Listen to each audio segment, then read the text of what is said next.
ये रिकॉर्डिंग भी स्टार्ट हो गई है। ओके। हाँ, अभी मैं पॉज रखूं या ठीक है स्टार्ट रहने दूं? नहीं नहीं, पॉज करो। When we start the west Himalaya, हम पिछले 1.5 साल से as part of the west Himalayan Vikalp Sangam process एक वेबिनार सीरीज कर रहे हैं, प्राइमरीली इन हिंदी, जिसको हम क्यूरेट भी करते हैं और ये हिमालय कलेक्टिव के वेबसाइट पे जाता है।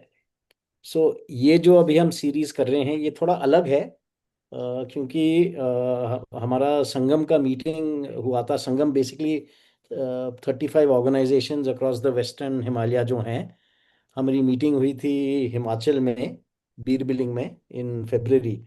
और वहाँ पे ह्यूमन वाइल्ड लाइफ कॉन्फ्लिक्ट का बहुत बड़ी समस्या थी across the Himalayan region. And Simra Malik जो हमारे साथ है आज, she is from Kashmir, NCF के साथ है। और वो बेसिकली आपका उनका रिसर्च ब्लैक बेयर पे है। तो हमने डिसाइड किया कि हम एक सीरीज ऑफ सेमिनार्स वेबिनार्स करेंगे। और पहला जो है सिमरा का है ब्लैक बेयर पे, नेक्स्ट मंथ हम लेपर्ड पे करेंगे, और फिर फाइनली स्नो लेपर्ड पे करेंगे। एंड होपफुली ये सबके लिए इंटरेस्टिंग होगा। एंड इसके साथ Simra, I hand over to you. आप अपना टू थोड़ा इंट्रोडक्शन भी दे दें, and also then launch into the presentation. और जो क्वेश्चंस हो गए at the end of the presentation, अगर लोग चैट चैट चैट बॉक्स में डाल दें, I will help moderate the questions and we can take a Q&A Simra के प्रेजेंटेशन के बाद। Over to you Simra. Thank you sir. Thank you so much. Hello everyone. मेरा नाम सिमरा मलिक है। मैं जम्मू कश्मीर के चिनाब वैली से बिलोंग करती हूँ और मैं एक पीएचडी स्कॉलर हूँ लवली प्रोफेशनल यूनिवर्सिटी से। इसके अलावा मैं नेचर कंजर्वेशन फाउंडेशन के साथ, हैबिटेट्स ट्रस्ट के साथ, कोएग्जिस्टेंस कंसोर्शियम के साथ, सबके साथ मिलकर काम करती हूँ। तो हैबिटेट ट्रस्ट के अंडर उनकी सपोर्ट से मैंने बियर कंजर्वेशन पे प्रोजेक्ट किया, और कोएग्जिस्टेंस कंसोर्शियम के साथ मैं चैंपियंस प्रोग्राम में उनके साथ काम कर रही हूँ, उनके प्रोजेक्ट में। तो आज मैं black bear, Asiatic black bear conflict management और कोएग्जिस्टेंस स्ट्रेटजीज पे बात करूंगी हिमालयन लैंडस्केप्स के अंडर।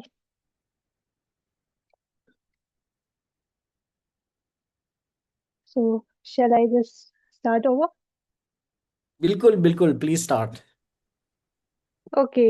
सो हम सब लोग कंजर्वेशनिस्ट हैं, अलग अलग सेक्टर्स, अलग अलग सेक्शंस के कंजर्वेशनिस्ट हैं। कोई किसी जानवर पे कंजर्वेशन कर रहा है, कोई किसी जानवर पे कर रहा है, कोई एनवायरनमेंट पे कर रहा है।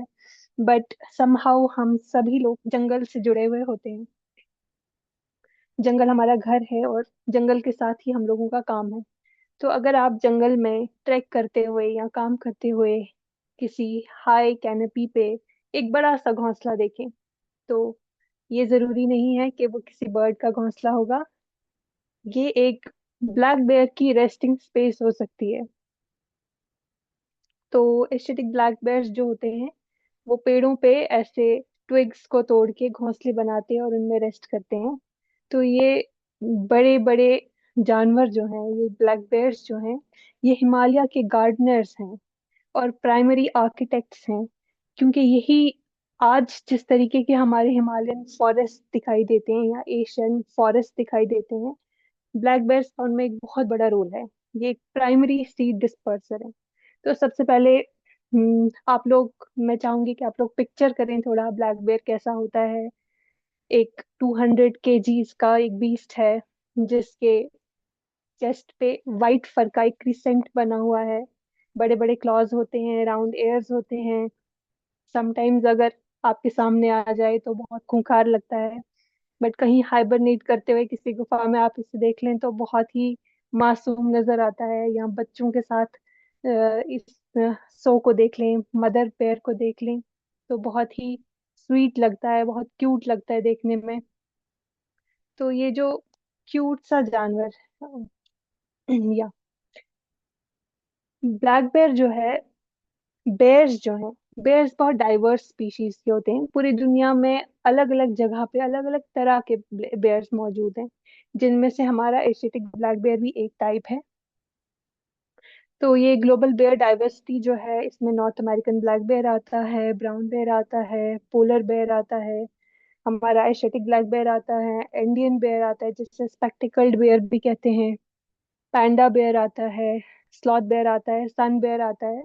इन 8 टाइप्स में से 4 जो हैं वो इंडिया में पाई जाती हैं, जिसमें कि ब्राउन बेयर है जो कि अमेरिकन ग्रिजली बेयर का ही एक डिस्टेंट कजिन है। एशियाटिक ब्लैक बेयर तो है ही, उसके अलावा स्लॉथ बेयर है और सन बेयर है जो इंडिया में पाए जाते हैं। So coming to our Asiatic black bear, जिसका साइंटिफिक नेम उर्सुस टिबेटनस है। तो ये फैमिली अर्सिडे से बिलोंग करता है। डाइट इसकी ओमनिवोरस होती है। ओमनिवोरस होने के बावजूद इसकी डाइट, इसे कई जगहों पर कार्निवोर समझा जाता है, कार्निवोर ये है भी, लेकिन इसकी डाइट का एक मेजर चंक जो है वो वेजिटेरियन मील्स होते हैं, जैसे कि बेरीज खाता है, ये फ्रूट्स खाता है, नट्स खाता है, हनी खाता है। उसके अलावा ये टर्माइट्स खाता है, बीज खाता है, और कभी कभार ये लाइव स्टॉक पे भी हमला कर देता है, गोट्स को, शीप्स को खाता है। तो इसका लाइफ स्पैन जो होता है वो 20 से 25 साल का होता है। एक ब्लैक बेयर जो है वो 20 to 25 ईयर्स तक जीता है। अगर हम इसकी फिजियोलॉजी की बात करें, तो इसका जो कोट होता है ग्लॉसी सा ब्लैक फरी कोट होता है, और इसके चेस्ट पे एक क्रीसेंट बना होता है, काफी बड़ा होता है, ऊंचा होता है ये। 4 से लेके 6.5 फीट के बीच में इसकी हाइट होती है, और 100 से 200 केजीज के बीच में इसका वेट होता है एडल्ट मेल का। लेकिन जो फीमेल होती है वो रिलेटिवली स्मॉल होती है, उसका वेट 50 से 100 केजीज के बीच में रहता है। तो इसका ये जो स्नाउट होता है बहुत मोबाइल होता है, हिल सकता है, और टेल इसकी काफी शॉर्ट होती है, लाइक 7 to 10 सेंटीमीटर्स। और इसके शार्प क्लॉज होते हैं। ये एक एक्सलेंट क्लाइंबर है, एक स्विमर है, एक्सलेंट स्विमर भी है, क्लाइंबर है। तो ये पेड़ों पे चढ़ता है और पेड़ों को डीबार्क भी करता है, उसके लिए इसके क्लॉज बहुत स्ट्रांग होते हैं। उसके अलावा इसका जो विजन होता है वो काफी लिमिटेड होता है, और इसकी हेयरिंग भी काफी लिमिटेड होती है। इसीलिए कहते हैं कि जब आप जंगल में जाएं तो आपको शोर करना चाहिए, जोर जोर से बात करनी चाहिए, या कोई बेल्स बजानी चाहिए, या टीन बजाना चाहिए, ताकि बेयर अवेयर हो जाए और वो आपके नजदीक ना आए। लेकिन इसकी जो सेंस ऑफ स्मेल होती है, इसकी ऑल्फैक्टरी सेंस जो है वो काफी ज्यादा तेज होती है। इसकी 2 सेंसेस वीक है, लेकिन एक सेंस इसकी एक्सट्रीमली फास्ट है। तो अगर हम इसकी बायोलॉजी की बात करें या इकोलॉजी की बात करें, जिसमें सबसे पहले हम ब्रीडिंग पे बात करते हैं, तो एक बेयर की सेक्सुअल मैच्योरिटी जो है वो 3 से 4 ईयर की एज में आती है। मेटिंग सीजन इनका मिड जून से मिड अगस्त तक होता है, और उसके बाद इनका गेस्टेशन पीरियड 6 to 8 मंथ्स का होता है। इनमें एक फीचर होता है डिलेड इम्प्लांटेशन का। एम्ब्रियो जो है वो इम्प्लांट नहीं होता है तब तक जब तक ऑटम में मदर बेयर फैट रिजर्व्स न जमा कर ले अपनी बॉडी में, अपने बच्चे को नरिश करने के लिए। उसके बाद इनमें इम्प्लांटेशन होती है अर्ली नवंबर के अराउंड, और फिर जनवरी टू फरवरी के बीच में इनके कब्स पैदा होते हैं। कब्स जो होते हैं 1 से लेके 4 कब्स के बीच में पैदा हो सकते हैं। मोस्टली जो हैं वो 2 कब्स एक साथ पैदा होते हैं। तो उस टाइम पे मदर बेयर जो होती है वो हाइबरनेशन पीरियड में होती है। हाइबरनेशन के दौरान ही वो बच्चे को पैदा करती है। तो इनमें हाइबरनेशन एक सिग्निफिकेंट फीचर है ब्लैक बेयर का। तो विंटर टॉर्पर होता है इनमें, जिसमें इनका 3 से 5 महीने तक नॉर्दर्न रेंजेस के अंदर ये हाइबरनेशन में चले जाते हैं। ये ऑटम में बहुत सारा खाना खाते हैं, फैट रिजर्व्स जमा करते हैं, और फिर इनका एक मेटाबॉलिक ड्रॉप हो जाता है, मेटाबॉलिक सप्रेशन होता है, जिसमें फिर इनका heart rate, body temperature low हो जाता है, और ये नींद में चले जाते हैं। और इनकी resting spaces mostly tree cavities होती हैं, या ये कहीं गुफाओं में रेस्ट करते हुए आपको मिलेंगे। तो ये सीजनली मूव करते हैं, हाई अल्टीट्यूड्स में ये समर्स में पाए जाएंगे, और विंटर्स में ये डिसेंड करते हैं फूड की तलाश में। तो ये प्राइमरी जो है डायर्नल होते हैं, दिन में ही एक्टिव होते हैं, रात में उतने ज्यादा एक्टिव नहीं होते हैं। लेकिन जहाँ पे ह्यूमन हैबिटेशन के करीब अगर ब्लैक बेयर मौजूद होगा तो वो फिर नॉकटर्नल भी हो जाता है। तो ये आर्बोरियल बिहेवियर शो करते हैं, ट्रीज को क्लाइंब करते हैं, फीडिंग के लिए अपना खाना पेड़ पे ले जाकर खाते हैं, रेस्ट करते हैं। Sun sorry, there is a typing mistake here, sunbathing it was. Predators को अवॉइड करने के लिए भी ये वहां पर अपने दुश्मनों से बचने के लिए भी ये पेड़ पे जाकर बैठते हैं, और नॉर्मली रेस्ट करने के लिए भी ये पेड़ पे जाके बैठते हैं। तो ये सबसे बड़े अर्बोरियल मैमल्स में से एक हैं। तो ये अलग अलग तरह की साउंड्स निकालते हैं, अलग अलग तरह के इमोशंस को एक्सप्रेस करने के लिए। तो कभी कभी ये ग्रंट्स, रोअर्स एंड वाइन्स जैसे साउंड्स निकालते हैं। खाना खा रहे होंगे तो स्लर्पिंग नॉइजेस आएंगे।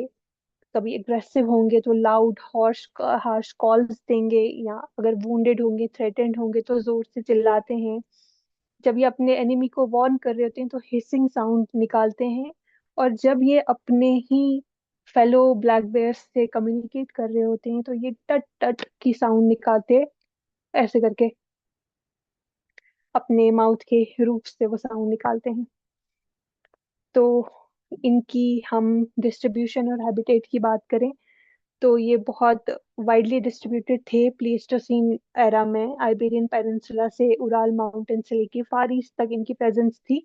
बट आज ये मोस्टली ईरान से लेके जापान तक, including Russia, Afghanistan, India, Pakistan, south Korea and till Japan ये पाए जाते हैं। तो इंडिया में ये मल्टीपल लैंडस्केप्स में एग्जिस्ट करते हैं। रिकॉर्डेड कंफर्म 21 प्रोटेक्टेड एरियाज में इनकी प्रेजेंस है इस टाइम। और 45 एडिशनल लोकेलिटीज में भी ये पाए जाते हैं, मूव भी करते रहते हैं। तो मोस्टली ये 1500 से 4000 मीटर्स अबव सी लेवल पाए जाते हैं, एलिवेशन में पाए जाते हैं। लेकिन ये फ्रीक्वेंटली मूव करते रहते हैं। तो इनकी पॉपुलेशन जो है वो 5400 से लेके 6750 इंडिविजुअल्स जो हैं ये हैं। लेकिन ये रिकॉर्ड जो है बहुत पुराना है, अभी इनका सेंसस हुआ नहीं है उस तरीके से, इंडिया में इनकी कैलकुलेशन हुई नहीं है। बट वर्ल्ड वाइड अगर हम बात करें तो लेस देन 60,000 बेयर्स जो हैं वो मौजूद हैं, इसलिए IUCN ने इनको वल्नरेबल स्पीशीज भी करार दिया हुआ है। तो ये एक मैप है जो शो कर रहा है current distribution of black bears. तो आप देख सकते हैं कि ईरान से लेके जापान तक इनका एक्सपेंस है।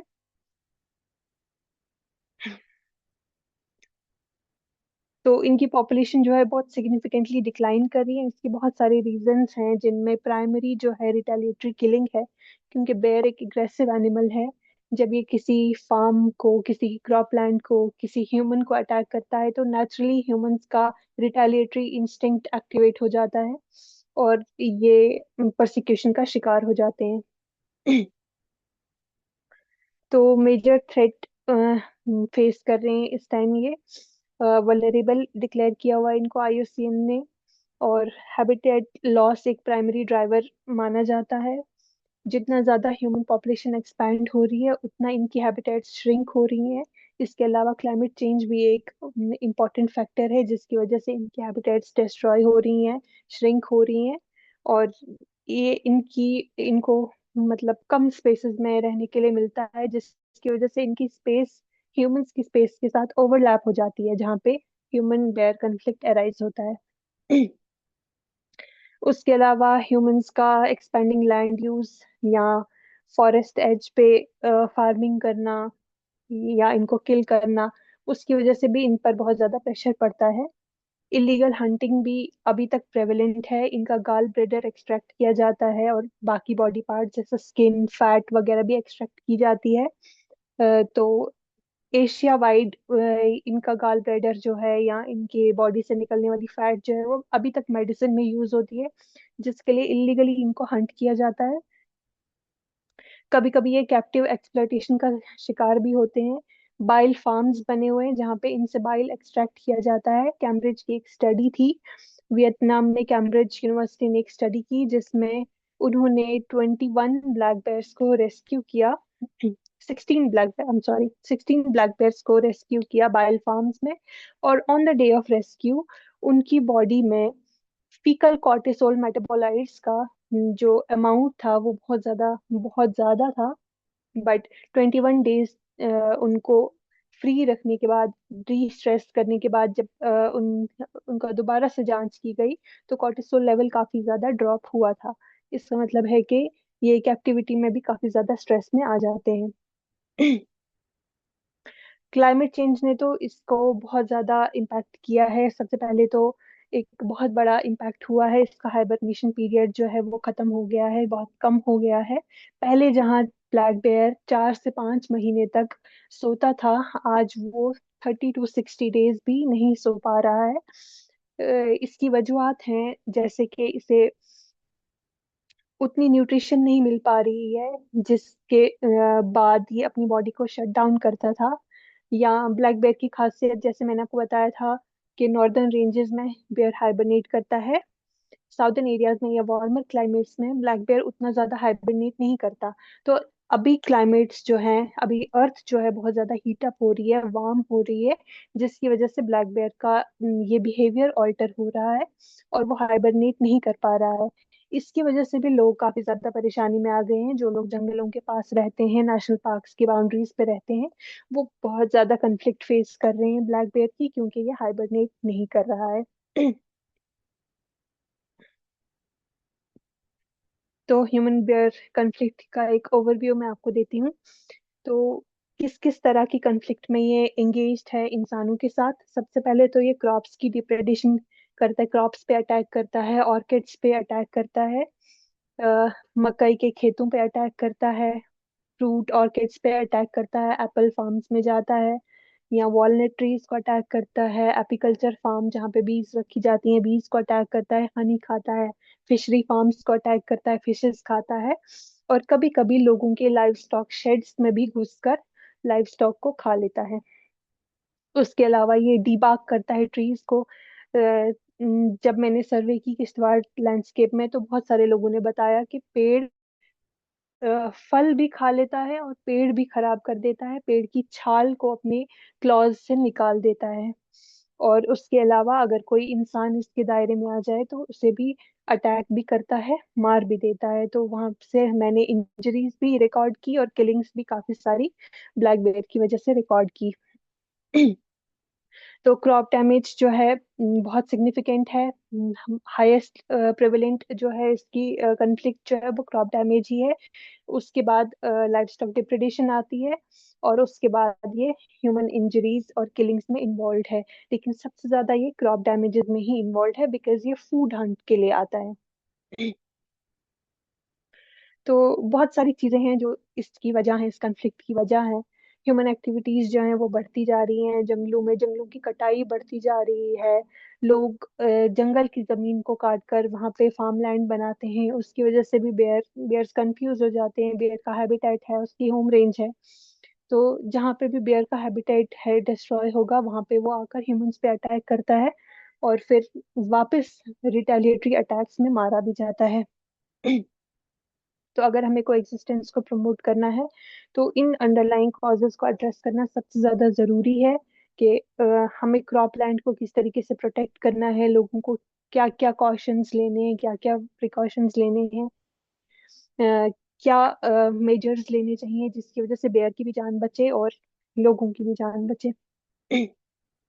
So I'll share some insights from my Kishtwar case study. Here are some visuals where I engaged in interviews with the local communities. तो ये कुछ ग्राफ्स हैं, ये स्टडी एरिया है मेरा।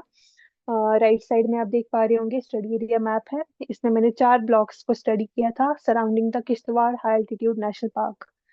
तो इसमें जो है दच्छन, मड़वा, पाडर एंड वाड़वन 4 ब्लॉक्स आप देख पा रहे होंगे। और ये इंटेंसिटी हीट मैप है जिसमें आपको दिखेगा कि दच्छन में क्रॉप रेट्स की इंटेंसिटी बहुत ज्यादा है, उसके बाद लाइव स्टॉक लॉसेस आ जाते हैं और फिर ह्यूमन अटैक्स आ जाते हैं। मड़वा में भी सेम ट्रेंड हमें देखने को मिलता है। पाडर में जो है क्रॉप रेट्स कंपैरेटिवली कम है, क्योंकि वहाँ पे पाडर जो है बहुत ही क्राउडेड एरिया है और जंगल से काफी अंदर अंदर सेटलमेंट है। तो जितना आप ऑल्टीट्यूड से नीचे आते हैं और जंगल से दूर होते हैं, उतना उतना कॉन्फ्लिक्ट कम होती जाती है। तो वार्ड वन में हमें क्रॉप रेट्स बहुत कम देखने को मिलते हैं, बिकॉज वहाँ पे जो फील्ड्स हैं और जंगल है उनके बीच में एक एम्प्टी स्पेस है। तो जानवर यूजुअली वैसे एरिया को अवॉइड करता है। लेकिन वहाँ पे लाइव स्टॉक लॉस बहुत ज्यादा होता है, क्योंकि लोग जो हैं वो पास्चर्स में अपने एनिमल्स को लेके जाते हैं और वहां पे उन पे हमले हो जाते हैं। और ह्यूमन अटैक्स भी काफी कम है वहां पर।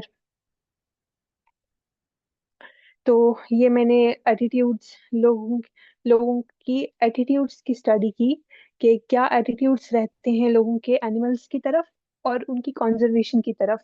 तो एटीट्यूड स्कोर्स मैंने निकाले हैं, जैसे आप पहले हिस्टोग्राम में देख सकते हैं।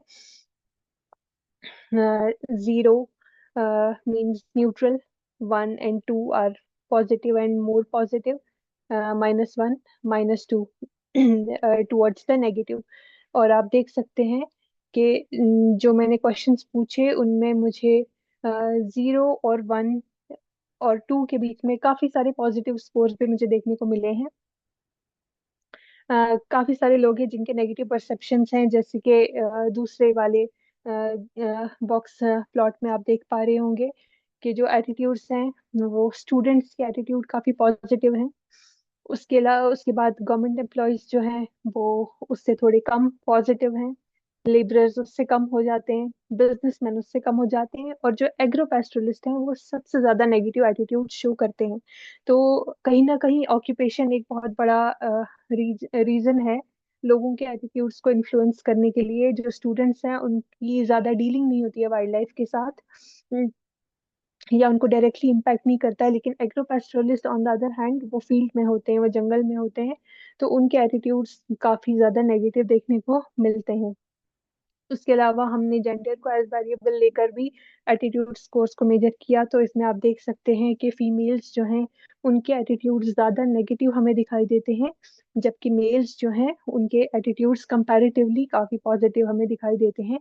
बिकॉज फीमेल जो हैं वो यहाँ पर इस लैंडस्केप में एग्रो पैस्टोरलिस्ट हैं, फीमेल्स ही ज्यादा खेत का जंगल का काम देखती हैं, इसलिए उनके एटीट्यूड ज्यादा नेगेटिव होते हैं, बिकॉज उनके फ्रीक्वेंट एनकाउंटर्स होते रहते हैं जानवरों के साथ। मेल्स जो है वो लेबरर्स हैं या बिजनेसमैन हैं या शहर से बाहर जाते हैं, गांव से बाहर जाते हैं काम करने के लिए, तो उनके एटीट्यूड्स कंपैरेटिवली हमें पॉजिटिव देखने को मिले। तो फिर हमने एज वाइज भी एटीट्यूड्स को मापा, जिसमें हमें देखने को मिला कि जितनी जैसे आप देख पा रहे होंगे फोर्थ मैप मेरा जो है उसमें 20 एज के लोगों के एटीट्यूड्स जो हैं वो काफी पॉजिटिव हैं। But as the age increases the attitude score drops, उतने ज्यादा 80 की तरफ जब आप जाते हैं तो एटीट्यूड नेगेटिव होते जाते हैं, क्योंकि जो एल्डरली पीपल हैं उनके ज्यादा इनकाउंटर्स होते रहते हैं। उनका जो ऑक्यूपेशन है वो ज्यादा यही है, जंगल के साथ जुड़ा हुआ उनका काम है, इस वजह से उनके एटीट्यूड ज्यादा नेगेटिव हो जाते हैं। तो ये एक अनदर ये है प्लॉट है जिसमें मैंने विलेज वाइज एटीट्यूड स्कोर्स को चेक किया है कि हर विलेज में कितना आ रहा है एटीट्यूड स्कोर। तो इसमें भी आप देखेंगे कि कुछ विलेजेस हैं जो कि थोड़ा सा पॉजिटिव स्कोर शो कर रहे हैं, लेकिन कुछ में लेकिन ऐसे डिसेंड होते होते नेगेटिव, काफी नेगेटिव स्कोर्स की तरफ भी आ रहे हैं। कुछ विलेजेस जैसे कि गोरनी विलेज है, जैसे कि तुंगी है, लोसेनी है, इनमें काफी ज्यादा नेगेटिव एटीट्यूड्स हमें देखने को मिलते हैं, क्योंकि ये बिल्कुल जंगल के करीब वाले विलेजेस हैं। तो ये एक मीन कन्फ्लिक्ट फ्रीक्वेंसी ग्राफ है, जिसमें हम चारों ब्लॉक्स में देख सकते हैं कि कन्फ्लिक्ट फ्रीक्वेंसी, क्रॉप रेट्स कहाँ पे ज्यादा हो रहे हैं, लाइफ स्टॉक डिप्रेडेशन कितनी हो रही है, और ह्यूमन अटैक्स कितने हो रहे हैं। वैसे ही चारों ब्लॉक्स में हम इसमें देख सकते हैं। ये एक अनदर ग्राफ है जिसमें हम एटीट्यूड स्कोर निकाल रहे हैं, हाईएस्ट ऑक्टेन एटीट्यूड स्कोर्स। तो जैसे कि हम देख पा रहे हैं मड़वा मड़वा में सबसे ज्यादा लोगों के पॉजिटिव हमें एटीट्यूड्स देखने को मिले हैं। हम्म, काफी सारे लोगों के नेगेटिव भी हैं, लेकिन बहुत सारे लोगों के पॉजिटिव भी हैं। तो ऐसे ही दक्षिण के भी, पारडर के भी और बारवन के भी हम देख पा रहे हैं। तो ये एक और कन्फ्लिक्ट एनिमल कौन कौन सा ज्यादा रिपोर्ट हुआ है। तो जब हमने उनसे क्वेश्चन किया कि आप अपने खेत में कौन से एनिमल को देखते हैं, या कौन सा एनिमल आपकी क्रॉप्स को अटैक करता है, तो हमें जो है देखने को मिला कि दक्षिण में जो है ब्लैक बेयर की कन्फ्लिक्ट है, रीसस मकाक्स की कन्फ्लिक्ट है, कहीं कहीं पे लंगूर की कन्फ्लिक्ट है, पॉर्क्यूपाइन की कन्फ्लिक्ट है।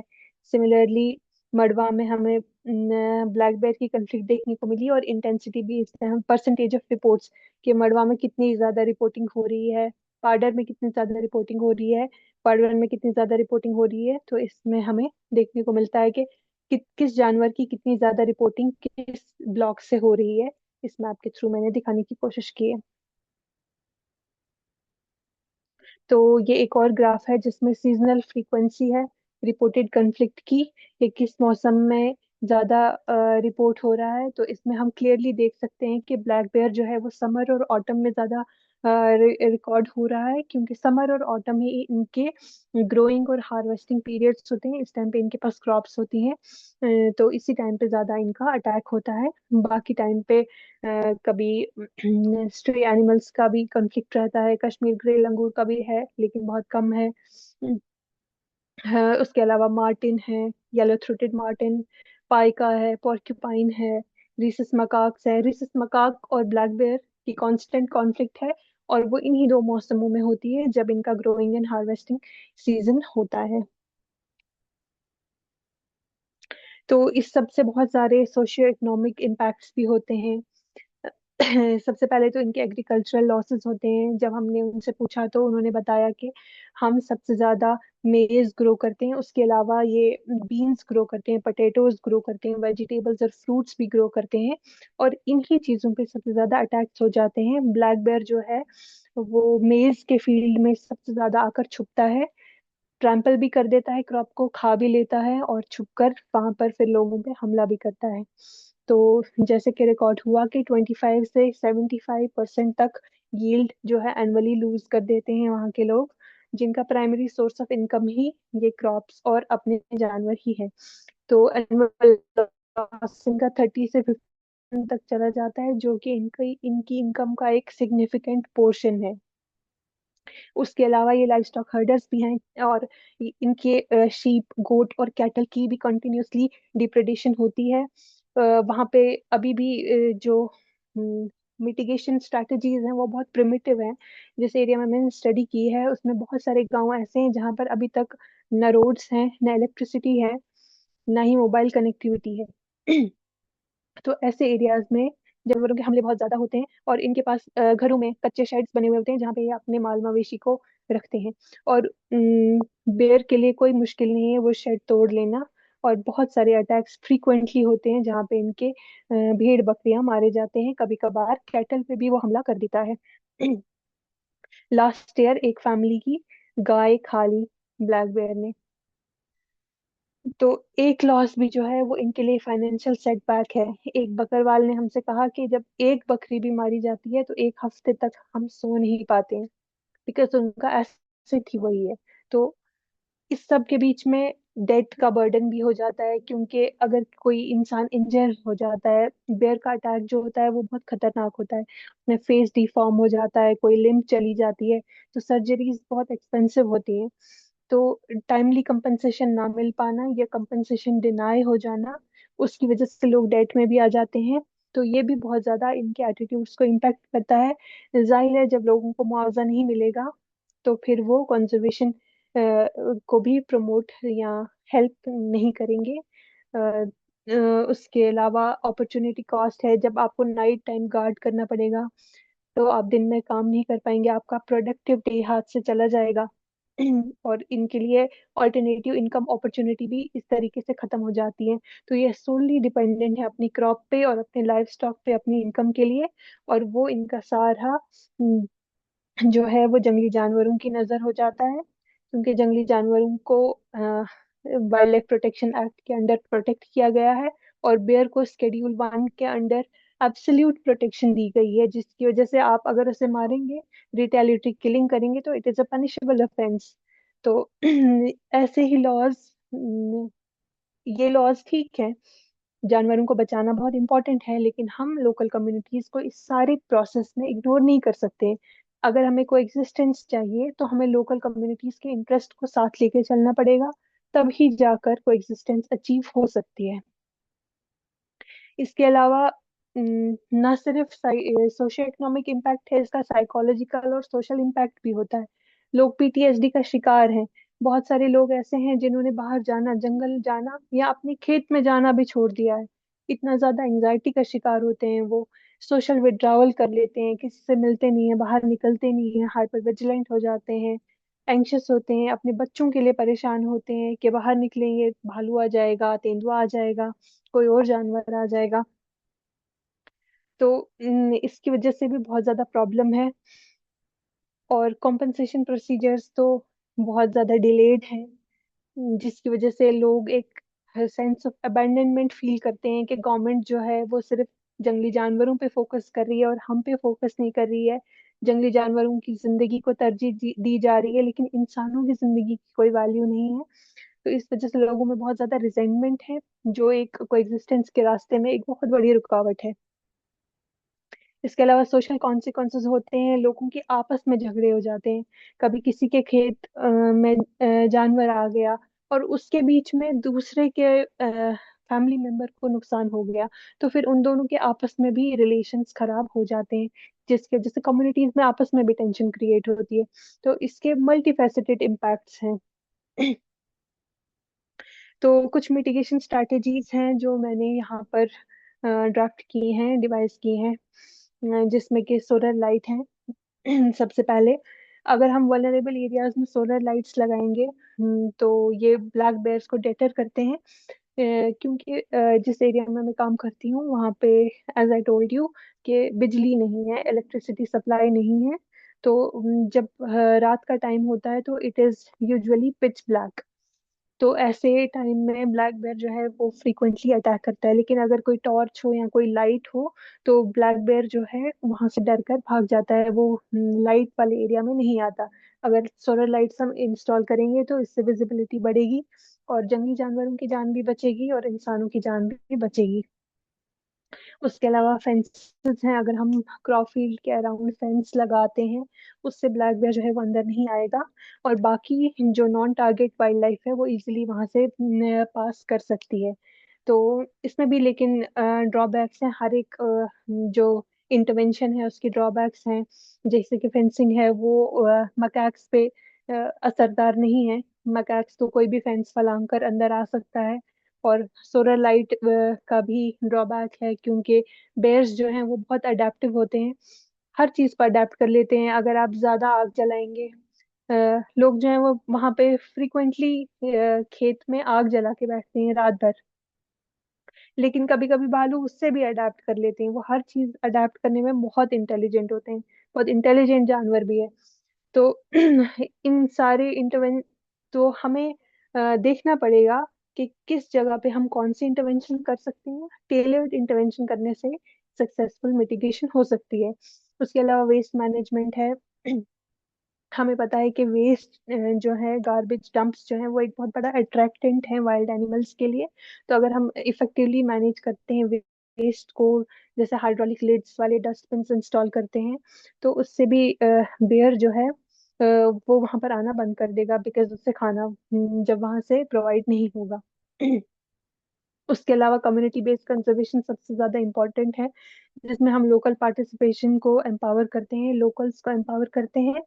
अगर हम लोकल्स को एम्पावर करेंगे, लोकल्स को डिसीजन मेकिंग में इन्वॉल्व करेंगे, इन्फॉर्म डिसीजन मेकिंग करेंगे, लोकल्स की कंसेंट से काम करेंगे, तो हमारी जो कोएग्जिस्टेंस है बहुत स्पीडीली अचीव हो सकती है, और कंजर्वेशन भी अचीव हो सकती है। हम लोगों के एटीट्यूड्स, बिकॉज एटीट्यूड्स जो है वो सबसे इम्पोर्टेंट है हमें अगर कोएग्जिस्टेंस की तरफ बढ़ना है। अगर लोगों के एटीट्यूड सही नहीं होंगे, नेगेटिव एटीट्यूड्स के साथ हम कोई भी इंटरवेंशन वहां पे नहीं कर सकते हैं। तो सबसे पहले कम्युनिटीज का भरोसा जीतना जरूरी है, उन्हें एम्पावर करना जरूरी है। फिर ही हम कंजर्वेशन भी कर सकते हैं और कोएग्जिस्टेंस की तरफ भी बढ़ सकते हैं। उसके अलावा ये एक छोटा सा मैंने टेबल बनाया है जिसमें मैंने बहुत सारी स्ट्रैटेजीज, उनकी implementation cost, long term efficacy कैसी रहेगी, कम्युनिटी इम्पैक्ट कैसा रहेगा, उनको लिखा है, बताया है। जिसमें कि सोलर लाइट सबसे पहले हम देख सकते हैं कि इसकी इम्प्लीमेंटेशन कॉस्ट रिलेटिवली लो रहती है, लॉन्ग टर्म एफिकेसी इसकी हाई है। अगर हम इसको रैंडमाइज करें अच्छे से, पूरे एरिया में लगाएं, स्पेसिफिक एरिया में कंडेंस ना कर दें, तो इसका कम्युनिटी इम्पैक्ट भी हाई है। इससे परसीव्ड सेफ्टी जो है इंक्रीज होती है। सोलर लाइट की वजह से जितनी ज्यादा विजिबिलिटी बढ़ेगी उतने ज्यादा लोग बचेंगे और ब्लैक बेयर भी बचेंगे। उसके अलावा इलेक्ट्रिक फेंसेस हैं जिनकी कॉस्ट जो होती है हाई होती है, लेकिन इनकी एफिशिएंसी भी बहुत ज्यादा है और कम्युनिटी इम्पैक्ट भी इसका मीडियम रहता है, बिकॉज इलेक्ट्रिक फेंसेस ऐसे एरियाज में आप ला सकते हो जहाँ पे इलेक्ट्रिसिटी की सप्लाई होगी। जहाँ सप्लाई मौजूद नहीं है वहाँ पे इलेक्ट्रिक फेंसेस आप नहीं ला सकते। सबसे पहले हमें इलेक्ट्रिसिटी सप्लाई होना बहुत जरूरी है। वेस्ट मैनेजमेंट जो है इसकी इम्प्लीमेंटेशन कॉस्ट मीडियम है, कम है, काफी कम है, और इसकी एफिशिएंसी बहुत ज्यादा है। अगर हम वेस्ट को प्रॉपरली डिस्पोज करेंगे तो ब्लैक बेयर्स को हम रिपेल कर सकते हैं। तो इससे लॉन्ग टर्म हैबिचुएशन कम हो जाएगी और ब्लैक बेयर्स नेचुरली दूर हो जाएंगे। तो वायर्ड फेंसिंग अगर हम करते हैं तो इसकी इम्प्लीमेंटेशन कॉस्ट भी कम होती है, मीडियम होती है, एफिशिएंसी भी इसकी हाई है, और इससे हम एग्रीकल्चरल लॉसेस को एटलीस्ट बचा सकते हैं कुछ जानवरों से। अगर हम अर्ली वार्निंग सिस्टम लगाते हैं जैसे कि ट्रिप वायर अलार्म को ले लीजिए, ये बहुत ही लो कॉस्ट होता है, इसकी इम्प्लीमेंटेशन कॉस्ट काफी कम आती है। ये या हम इंफ्रारेड सेंसर्स वाले अलार्म सिस्टम लगा सकते हैं जो कि सोलर पावर्ड होते हैं। तो इससे हम सरप्राइज एनकाउंटर से बच सकते हैं, लेकिन इसका भी ड्रॉबैक है कि ये हीट को डिटेक्ट करके अलार्म बजा देता है। तो कभी कभी ये स्ट्रे एनिमल्स को या लाइव स्टॉक को डिटेक्ट करके भी फॉल्स अलार्म दे सकता है। अगेन वो एक पैनिक सिचुएशन क्रिएट कर सकता है। Then comes the corrals. Corrals को इम्प्लीमेंट करने की कॉस्ट बहुत ज़्यादा होती है, और ये एनर्जी भी बहुत ज़्यादा डिमांड करता है और कॉस्ट भी बहुत ज़्यादा डिमांड करता है। लॉन्ग टर्म एफिकेसी तो इसकी हाई है, और इससे जो है कम्युनिटी इम्पैक्ट भी इसका अच्छा रहेगा, लाइफ स्टॉक प्रोटेक्ट हो जाएगा। अगर हम बहुत सारी जगहों पे कोरल्स को इंस्टॉल करेंगे तो इससे लेपर्ड, स्नो लेपर्ड और ब्लैक बेयर के अटैक से भी लाइफ स्टॉक को बचाया जा सकता है। उसके अलावा जो लास्टली मैंने ये स्ट्रेटेजी डिवाइस की है वो है लोकल चैंपियंस, जो कि चैंपियंस प्रोग्राम के साथ मैं काम भी कर रही हूँ कोएग्जिस्टेंस कंसोर्शियम के। तो इसकी इम्प्लीमेंटेशन कॉस्ट तो बहुत लो है और एफिकेसी इसकी हाईएस्ट है। जब आप कम्युनिटीज को एम्पावर करेंगे उससे कम्युनिटी कोहेजन बढ़ेगी और खुद ब खुद आपके सारे ऑब्जेक्टिव्स अचीव होते जाएंगे। जब आप कम्युनिटीज को इन्वॉल्व करेंगे, कम्युनिटीज को एम्पावर करेंगे, उनके साथ ट्रस्ट बिल्ड करेंगे, रिलेशन बिल्ड करेंगे, तो आप उनके एटीट्यूड्स को इन्फ्लुएंस कर सकते हैं, उनको कोएग्जिस्टेंस की तरफ लेके जा सकते हैं, डेवलपमेंट की तरफ लेके जा सकते हैं। और अगर लोकल चैंपियंस काम कर रहे होंगे, फिर अगर हम अलार्म सिस्टम्स भी लगाएंगे, फिर वो ह्यूमन वेरीफाइड अलार्म्स होंगी, उससे फॉल्स अलार्म भी हम रिड्यूस कर सकते हैं। कोई इंटरवेंशन करेंगे तो वो सेव हो सकती है, उसे बचाया जा सकता है। कोई भी इंटरवेंशन करेंगे तो गांव वाले खुद ही उस इंटरवेंशन को आगे लेके चलेंगे और कोएग्जिस्टेंस हम अचीव कर सकते हैं। कॉम्पेंसेशन में जैसे कि मैंने आपको बताया कि बहुत सारे चैलेंजेस है, लिमिटेड कवरेज है। जेएंडके की बात अगर मैं करूं या कश्मीर हिमालयाज की अगर मैं बात करूं, तो कॉम्पेंसेशन जो है वो सिर्फ human injuries and human deaths के केसेस में दी जाती है। क्रॉप लॉसेस और लाइफ स्टॉक लॉसेस के केस में अभी तक कोई लेजिस्लेशन ऐसी नहीं है जो कि कॉम्पेंसेशन प्रोवाइड करेगी, जिसकी वजह से बहुत ज्यादा फ्रस्ट्रेशन हो जाती है, फार्मर्स में रिजेंटमेंट हो जाती है। और हम्म, जो कंपनसेशन है वो टाइमली नहीं दी जाती। कई बार जो है वो केसेस रिपोर्ट ही नहीं होते। हर जगह फॉरेस्ट के चेक पोस्ट पोस्ट बने हुए हैं। ऐसी बात नहीं है कि फॉरेस्ट चेक पोस्ट नहीं है, लेकिन काम जो है वो बहुत स्लो है। अनफॉर्चुनेटली रिपोर्टिंग नहीं होती है, कोई लोगों की हेल्प नहीं करता, लोगों को लिखना पढ़ना नहीं आता। अगर लिखना पढ़ना नहीं आता तो वो रिपोर्ट नहीं कर पाते, एविडेंस को प्रिजर्व नहीं कर पाते, जिसकी वजह से कॉम्पनसेशन डिले या डिनाई हो जाती है, उन्हें नहीं मिल पाती है जो कि उनका हक है। तो ये एक बहुत बड़ा चैलेंज है को एग्जिस्टेंस में। अगर लोगों को टाइमली कॉम्पनसेशन मिलेगी तो उनके एटीट्यूड्स बहुत ज्यादा चेंज हो जाएंगे, और हम को एग्जिस्टेंस की तरफ बढ़ पाएंगे और कंजर्वेशन भी इफेक्टिवली हो पाएगी। तो कॉम्पनसेशन जो है वो स्कीम्ड है, जैसे कि मैंने आपको बताया। ह्यूमन डेथ और इंजरी के लिए 3 लाख जो है वो डॉक्यूमेंट्स में आपको देखने को मिलेगा कि अगर कोई परमानेंटली डिसेबल हो जाता है या कोई फौत हो जाता है तो उसकी फैमिली को 3 lakh to 5 lakh rupees government को देना है। और अगर किसी की ग्रीवियस इंजरी होती है, वो 48 आवर्स तक या उससे ज्यादा हॉस्पिटलाइज होता है, तो उस केस में गवर्नमेंट उनको 1 लाख रुपए उस इंसान को देना है। पर अगर कोई माइनर इंजरी होती है जिसमें कि बेसिक फर्स्ट एड रिक्वायर्ड है, तो 15,000 रुपीज वो डिजर्व करता है। लेकिन ये उनकी डिजर्व मनी भी उन्हें नहीं मिल पाती है, लैक ऑफ रिपोर्टिंग की वजह से, hefty प्रोसीजर्स की वजह से। ऐसे प्रोसीजर्स हैं जो कि गांव वाले नहीं कर पाते हैं। सादा लोग हैं, उनकी तालीम नहीं है, उनके पास कोई एक्सपोजर नहीं है, उनकी हेल्प करने वाला भी कोई नहीं है, जिसकी वजह से ये उनका हक है और ये उन्हें नहीं मिल पाता है। तो क्रॉप और लाइव स्टॉक के लिए तो जम्मू एंड कश्मीर में पर्टिकुलरली कोई भी पॉलिसी या कोई भी बजट ऐसा नहीं है जो लाइव स्टॉक को कंपेंस करे या क्रॉप्स को कंपेंसेट करे। लेकिन गवर्नमेंट जो है वो पुश कर रही है कि प्रधानमंत्री फसल बीमा योजना के अंडर क्रॉप लॉसेस को कवर किया जाए। लेकिन ये जो है प्रधानमंत्री फसल बीमा योजना जो है, मैं ऐसा सोचती हूँ कि ये नेचुरल कैलेमिटीज के लिए इसको रखना चाहिए, और एक्स ग्रेशिया अमाउंट जो है लोगों का हक है वो उनको गवर्नमेंट की तरफ से मिलना चाहिए। इन दोनों चीजों को आप क्लब नहीं कर सकते हो। लोग कंपनसेशन को इंश्योरेंस में कवर नहीं कर सकते हैं।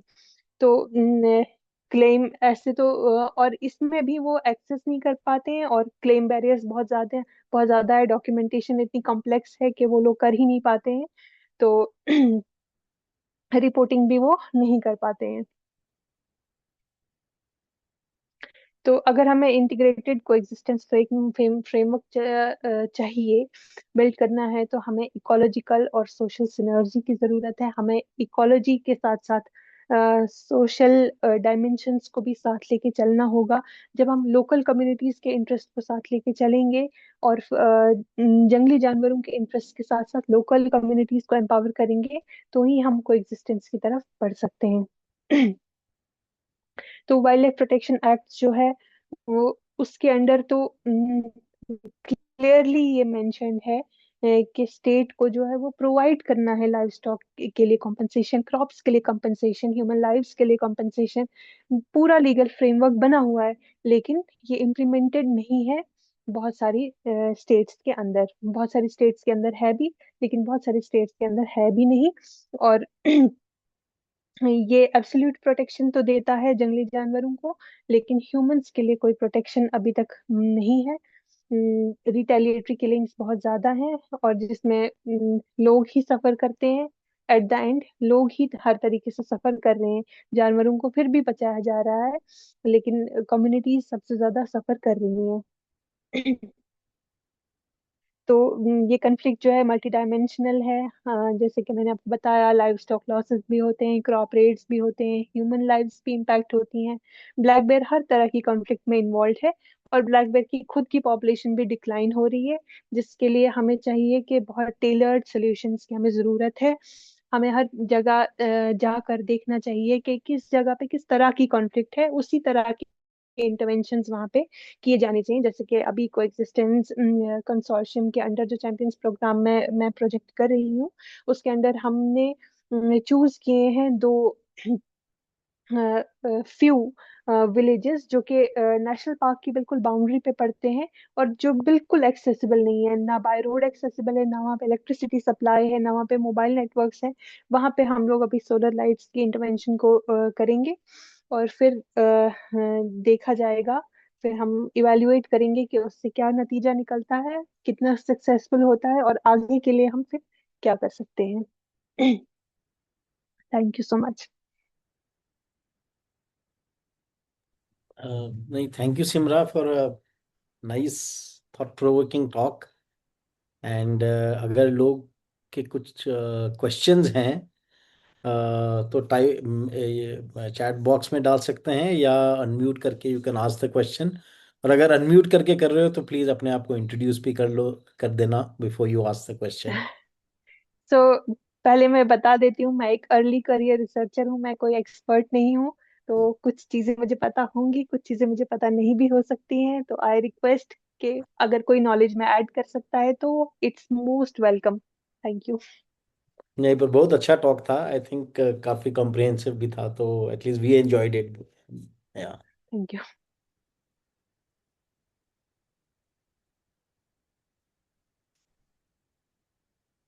सो आई थिंक राम ने एक क्वेश्चन पूछा था, विच आई विल गो बैक, कि it would be interesting to triangulate the villages with their predominant livelihood and also proximity to forests and buffer. Can you तो ये रिपीट द ट्राई क्वेश्चन? किया है। हाँ, नहीं मतलब कि आपने, I think you are mapped hotspots of conflict, in terms of degree of, पर उसमें ट्राइंगुलेटिंग दैट विद लाइवलीहुड्स, कि प्राइमरी जी। लाइवलीहुड क्या है, क्या लाइफ स्टॉक है हाँ। कि एग्रीकल्चर है, एंड उसमें से जी क्या जी जी। क्या। हाँ हाँ। हाँ, जो पेस्टोरलिस्ट है उनके पास लैंड भी है। तो ये सारा डेटा हमने लिया है, जिसके पास लैंड है, कितनी लैंड है, लाइव स्टॉक है तो क्या क्या स्पीशीज हैं, कितना नंबर है, वो सारा डेटा रिकॉर्ड करके ही हमने ये निकाला है। ओके,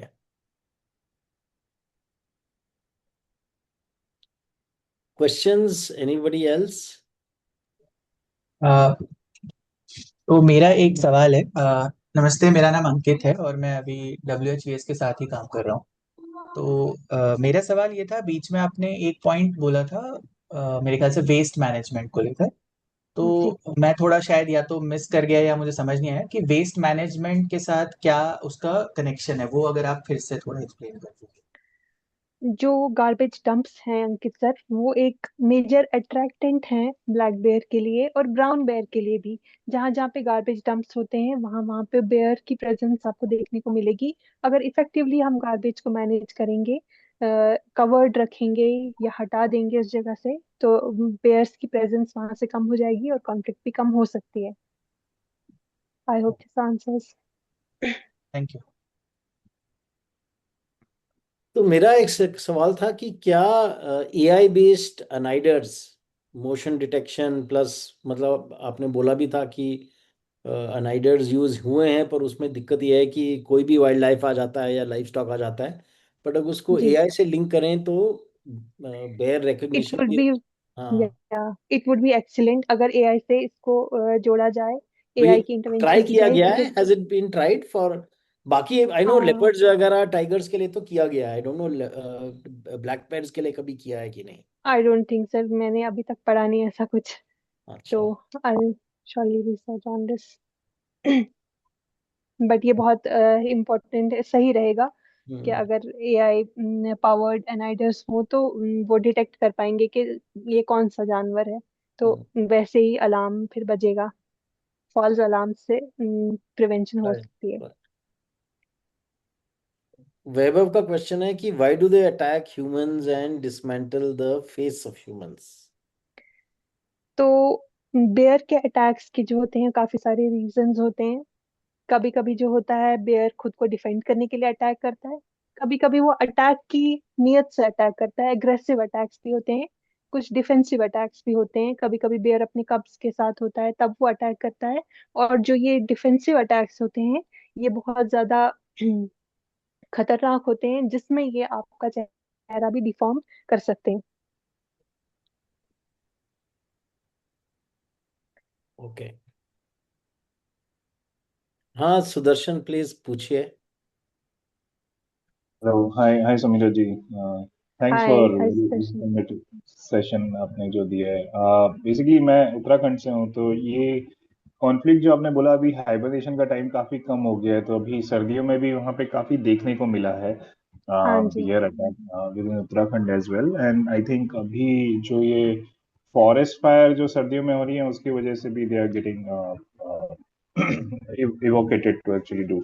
सो अगर जी अगर जी मान लीजिए कि किसी का कन्फ्लिक्ट हो गया किसी बियर के साथ, तो what could be the way people can actually reduce that conflict, और वो बच सकते हैं किसी उसमें, क्योंकि अटैक्स तो काफी फ्रीक्वेंट हो गए हैं। एंड देन माय जी। Question to Sanjay ji, Sanjay sir, sir अगर आप बता सकें ये frequency of these webinar as well later क्या रहेंगी गोइंग फॉरवर्ड। तो एक्चुअली हमारा, अच्छा फर्स्ट आप Simra you order, then I will, या या सो हाइबरनेशन जो है उसका डिस्टर्ब हो गया है। हाइबरनेशन डिस्टर्ब होने के भी रीजंस हैं। एक तो क्लाइमेट चेंज की वजह से हो गया है उसका हाइबरनेशन डिस्टर्ब, दूसरा ह्यूमन इंट्रूजन की वजह से भी कभी कभी वो हाइबरनेशन से बाहर आ जाता है। स्पेशली अगर मदर बेयर जो कि हाइबरनेशन में बच्चा पैदा करती है, अगर वो उस टाइम पे डिस्टर्ब हो जाए, कोई ह्यूमन प्रेजेंस वहां पे हो जाए या ह्यूमन उसको डिस्टर्ब कर दे, तो वो उसी टाइम हाइबरनेशन से बाहर निकल जाती है, जिसकी वजह से बच्चों को अबैंडन कर देती है, बच्चे मर भी सकते हैं। तो इसके बहुत सारे रीजंस हैं। And what was the second part of the question, sorry I missed. Sorry, second part of the question कि अगर कॉन्फ्लिक्ट आता है, मान लें कि बियर आपके सामने ही आ गया, सो या what how they can save themselves, what will be the best या practice. For that you need to, थोड़ा सा आपको क्या करना पड़ेगा, you need to read on the behaviour of the animal, कि वो किस तरह के अटैक्स करता है। जब वो सामने से आ रहा है तो what is the mood of the animal, if you are able to recognise the mood of the animal that you can take the similar strategy आप अपना सकते हैं। जैसे कि अगर उसका अग्रेसिव अटैक है तो आपको क्या करना है, अगर आप झुंड में तो आपको झुंड में रहना है। सबसे पहले तो आपको इवनिंग आवर्स में बाहर नहीं जाना है, क्योंकि ह्यूमन सेटलमेंट्स में के नजदीक, एज आई टोल्ड यू, कि ब्लैक बेयर्स नॉकटर्नल हो जाते हैं, वो इवनिंग आवर्स में और नाइट टाइम पे आते हैं। तो आपको ऐसे टाइम पे अवॉइड करना है सबसे पहले तो बाहर जाना। दूसरा, अगर आप जंगल के अंदर जा रहे हैं तो प्लीज अपने साथ बेल्स लेके जाइए, शोर मचा के चलिए, बातें करते चलिए, उससे भी ब्लैक बेयर दूर हो जाएगा। और अगर ब्लैक बेयर आपके सामने आ जाता है तो प्लीज अपने आप को सबसे पहले तो, अगर वो डिफेंसिव अटैक है तो you need to run, but उसको बैक नहीं दिखानी है, क्योंकि जैसे ही आप जानवर को बैक दिखाते हैं तो उसका चेजिंग इंस्टिंक्ट जो है वो एक्टिवेट हो जाता है। ये हर एक जानवर के केस में होता है, चाहे डॉग ही क्यों ना हो, अगर आप उसको बैक दिखाएंगे भागेंगे तो वो आपके पीछे भागेगा। तो आपको उसको बैक नहीं दिखानी है, आपको उसको फेस करते करते पीछे चलना है। दूसरा, आपको ब्लैक बेयर की आंखों में नहीं देखना है, तो वो थोड़ा सा उसको चैलेंज परसीव कर लेते हैं। और आपको थोड़ा सा अपने आप को बड़ा प्रोजेक्ट करना है ब्लैक बेयर के सामने, आपको शोर मचाना है, इसको लगना चाहिए कि आप काफी ह्यूज हैं, आप प्रे नहीं हैं, आप प्रेडेटर हैं, आप अटैक वापस अटैक कर सकते हैं, तो ये भाग जाता, डर के भाग जाता है। I hope this answers. Thank you so much, that's helpful. Hi Sibra ma'am, this is Kulveer and I have question कि हेलो। जो ब्लैक बियर है ये कितना टाइम तक हाइबरनेशन में रह सकता है एंड एक चीज और है कि गांव साइड में लोग कहते हैं कि जब आपको ब्लैक बियर दिख जाए ना तो आपको बिल्कुल शांत होके, कुछ लोग कहते हैं कि आप सांस भी नहीं लेनी है, अगर उसको लगेगा कि आप डेड हो तो वो कुछ नहीं करेगा। क्या ये होता है या नहीं होता है? व्हाट वी कैन तो रिकमेंड अगर कोई लोग हमसे पूछे। हाँ जी, हाँ जी। तो ब्लैक बेयर जो है वो हाइबरनेशन के लिए 5 से 6 महीने तक वो हाइबरनेट करता है। लेकिन अभी जो है क्लाइमेट चेंज या दूसरे रीजंस की वजह से उसका नहीं ये हाइबरनेशन पीरियड 1 से 2 महीने का हो गया है। दूसरा, ओके। हाँ ये बिल्कुल सही है कि कुछ केसेस में आपको ब्लैक बेयर के सामने बिल्कुल शांत एक्ट करना होता है। जब आपको लगे कि ब्लैक बेयर हमारे पीछे नहीं आ रहा था, वो अपना काम कर रहा था, अपना खाना हंट कर रहा था, और अचानक से हमारा उसके साथ एनकाउंटर हो गया है, उस टाइम पे आपको जी। बिल्कुल डेड एक्ट करना है, स्टिल रहना है। तो कोशिश करिए ओके। कि आप उल्टा लेट जाएं, अपने वाइटल्स को बचाएं, अपने सर को बचाएं, अपने हाथ से अपना ओके। सर कवर कर लें। तो राइट। डेड एक्ट करें, वो आपको रोल करेगा, उठा के फेंकेगा, आपको रिएक्ट नहीं करना है, और ब्लैक बेयर आपको वहीं छोड़ के निकल जाएगा। उस टाइम पे वो एग्रेसिव नहीं होगा। और देयर इज एनी रीजन कि कुछ लोग कहते हैं कि मेल से ज्यादा फीमेल पे ज्यादा अटैक्स वगैरह होते हैं, उनको लेके चले जाते हैं ब्लैक बियर? फीमेल्स पे ज्यादा अटैक्स इसलिए होते हैं क्योंकि फीमेल्स ही ज्यादा रिसोर्स एक्सट्रैक्शन के लिए जंगल जाती हैं, खेतों में काम ओके। करती हैं, इस वजह से फीमेल्स पे ज्यादा अटैक्स होते हैं। Okay, thank you. Okay, thank you मिल अ, रहा है? सॉरी, या गो अहेड। सिमरन जी, मैं पूछ सकता हूँ? मैं गोपाल कृष्णा, सर। या बीड़ से। Gopal, please go ahead. जी हाँ। तो एक मेरा बहुत बेसिक सवाल हो सकता है। हाँ आई जी। वांट टू अंडरस्टैंड कि बेयर ह्यूमन को प्रेडेटर की तरह देखता है? Does a bear hunt humans for food? ऐसा केसेस है क्या कि कभी कभी खाने के लिए आदमी को हंट करता है? This is number one. And number two, एक बार जब मैं हम्पी में था, वहाँ पे किसी ने कहा कि मेंस्ट्रुएटिंग वुमेन इस रूट से ना जाए क्योंकि bears get attracted to the smell of menstruating women और आके अटैक एग्जैक्टली। करते हैं, ऐसा इंस्ट्रक्शन दिया गया था। तो इज दैट ट्रू और इज दैट देन? एंड अगर हाँ या ये दोनों मेरे सवाल हैं। जी। ब्लैक बेयर्स की आई ऑलरेडी टोल्ड यू, उनका विजन जो होता है वीक होता है, उनके सुनने की शक्ति जो होती है वो कम होती है, लेकिन उनकी नाक जो है वो बहुत ज्यादा तेज होती है। तो ब्लड को तो वो बहुत दूर से डिटेक्ट कर लेते हैं, इसीलिए वो वुमेन पे अटैक कर सकते हैं, हाँ, अगर मेंस्ट्रुएटिंग वुमेन वहां से गुजर रही है। So what was the first part again, sorry. तो do they attack humans for food? मतलब आदमी को खाते हैं या क्या? नहीं, they don't essentially see humans as food. तो वो ह्यूमंस को तभी अटैक करते हैं when they perceive a threat from humans. उसके अलावा वो ह्यूमंस को एज फूड अटैक नहीं करते। ओके। तो फिर ह्यूमंस को चेस करके अटैक करने वाले जो सर्कमस्टांसेस होते हैं वो क्यों होते हैं? Why do they chase humans? They chase humans because they sense you around. उनको लगता है कि इससे पहले कि ये मेरे लिए थ्रेट बन जाए, मैं इसके लिए थ्रेट बन जाता हूँ। Okay, thank you. या थैंक यू सर। सिमरा, इस बार इस सीजन में स्पेशली विंटर मंथ्स में ऑलमोस्ट थ्रू आउट उत्तराखंड बेर का कॉन्फ्लिक्ट सडनली स्पाइक किया। आई थिंक हम बात कर रहे थे कि ये प्रॉबली सिर्फ उत्तराखंड का नहीं है, it's probably Kashmir, Himachal, all over सब जगह हिमालय, हुआ। या पर अभी आपने डेटा देखा है? डज डेटा शो कि स्पाइक हुआ कश्मीर में एटलीस्ट? जी जी। जो हमने अभी सर्वे की, जो मैंने आपको केस स्टडी अपनी शो की, किश्तवाड़ लैंडस्केप से। Kishtwar is also part of Himalayas. तो वहां पे जितने भी इंटरव्यूज हमने किए, तो यही देखा गया कि विंटर मंथ्स में जो है बेयर बहुत ज्यादा अटैक करते हैं क्योंकि वो फूड हंट के लिए आते हैं। नहीं, but compare to natural. The, अगर लास्ट जी 20 साल का डेटा देखें या 10 साल का डेटा देखें तो क्या जी जी। कॉन्फ्लिक्ट का डायरेक्शन क्या है? हाँ, पहले जो है लोग यही बताते हैं कि पहले जो है बियर्स हाइबरनेट कर जाते थे, उतना ज्यादा लोअर एलिवेशंस में नहीं आते थे, क्योंकि वो विंटर में वैसे भी डिसेंड करता है। ये बिहेवियर बिहेवियर है बियर का कि वो गर्मियों में हाई एल्टीट्यूड में जाता है और सर्दियों में डिसेंड करता है।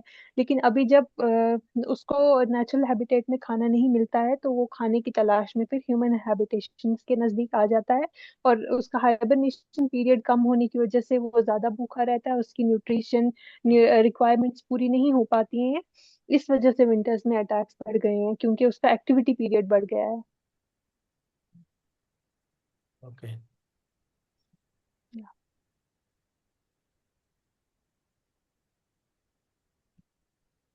आई हैव वन मोर क्वेश्चंस। सो जब ब्लैक बियर्स, हो सकता है कि सडनली किसी के साथ आ गया और वो अटैक कर रहा है, so what is the most sensitive part of black bear की उस पे अगर आप अटैक कर रहे हो तो सबसे सेंसिटिव पार्ट क्या रहता है ब्लैक बियर का? उसका फेस रहता है। अगर वो आपको देख नहीं पाएगा तो वो कंफ्यूज हो जाता है। तो प्लीज कोशिश करें कि अगर आपके पास टॉर्चेस हैं या बेयर स्प्रे है या कोई भी पेपर स्प्रे है, तो आप उसके मुंह पे मारें, या टॉर्च उसके मुंह पे मारें, तो वो भाग जाएगा। एंड पेपर स्प्रे के बाद ब्लैक बियर की आंखें सही सलामत रहती है या फिर बहुत से it cases? Doesn't damage the eyes. Paper spray से आईज डैमेज नहीं होती है, टेम्परेली बर्निंग सेंसेशन होती है जिसकी वजह से वो डर के भाग जाता है। आईज डैमेज नहीं होती है। अगर ये डैमेजिंग होता तो ये करते ही नहीं लोग, या ये सजेस्ट ही नहीं होता। क्योंकि पेपर स्प्रे लास्ट स्टेज मान देंगे, जब कुछ नहीं बचा तो फिर आप उसका यूज कर सकते हो, जी जी जी है ना? जी। वरना आप टॉर्च का यूज, सबसे पहले आप टॉर्च का ही यूज करिए। दिन आप में उसकी आंखों में टॉर्च हाँ जी। डे लाइट में टॉर्च का इफेक्टिवनेस नहीं होगा ना? मैम डे लाइट में तो हम वैसे भी अवॉइड कर सकते हैं थोड़ा बहुत, क्योंकि डे लाइट में हम लोगों के साथ भी होंगे, या ऑब्वियसली हमें पता चल जाएगा अगर कहीं से बेयर आ रहा है। तो डे राइट। लाइट में हमें खुद प्रिकॉशन लेना है कि हमें शोर मचाते हुए चलना है। अगर हम बेल्स रिंग करते हुए चलेंगे जहाँ से हमें पता है कि ये बेयर एरिया है, तो बेयर नेचुरली हमारे नजदीक नहीं आएगा। ओके। या क्या बेयर स्प्रे इंडिया में बनता है? It's all imported. बनता है मैंने तो कभी ऑल देखा नहीं किसी को यूज करते हुए, मतलब। Okay. It's available on Amazon। हाँ नहीं, मैंने देखा अभी, but it all seems imported. मतलब इंडियन वाला तो कुछ नहीं लग रहा है।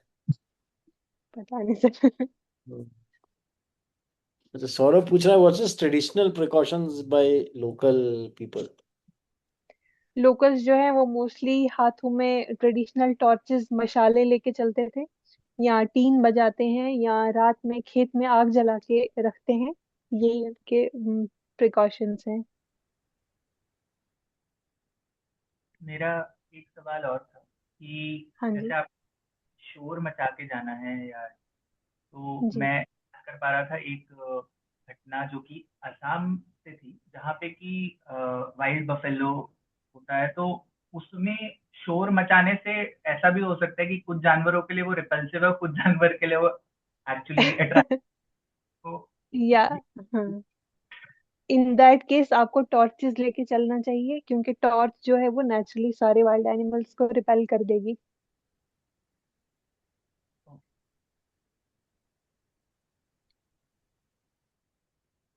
उत्तराखंड फॉरेस्ट डिपार्टमेंट ने एक ये फिल्म बनाया है on managing conflict with bears, कि क्या करना चाहिए क्या नहीं करना चाहिए।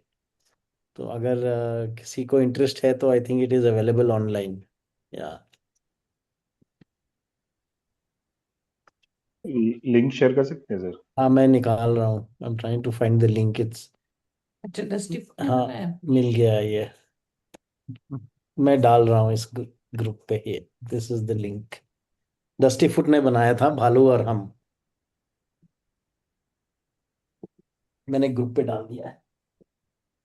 सिंपल एनिमेटेड फिल्म है बट इट वर्क्स। या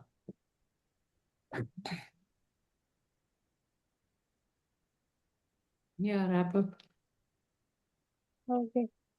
have they made thank a you sir. film to inform the bears also? नहीं। राम, yes। तो I think any other questions? अगर और कुछ क्वेश्चन नहीं है तो then we can wrap this up. तो I think Simra, thanks very much. I think nice talk था, अच्छा इंटरेक्शन भी था। Thank and you so much sir. हम इसको hopefully in the next week to 2 weeks हम इसको क्यूरेट करके अपने वेबिनार के लिंक में डाल देंगे। And then okay. And the next talk will probably be next month, और वो बेसिकली लेपर्ड कॉन्फ्लिक्ट पे होगा। So thank you everybody for joining, and next is leopard. Snow leopard will be after that. या And thank you Simra for a nice ji, session. I hope सबको thank you अच्छा for the लगा। Opportunity sir. Yeah, thank you I for the hope सबको opportunity अच्छा to लगा। Let me talk. And thanks Ankit also for pura for setting it up and setting up the back end. So thank you everybody. Okay. Thank you so much, sir. Thank you so much, ma'am. Thank you for this information. Thank you sir, thank you soon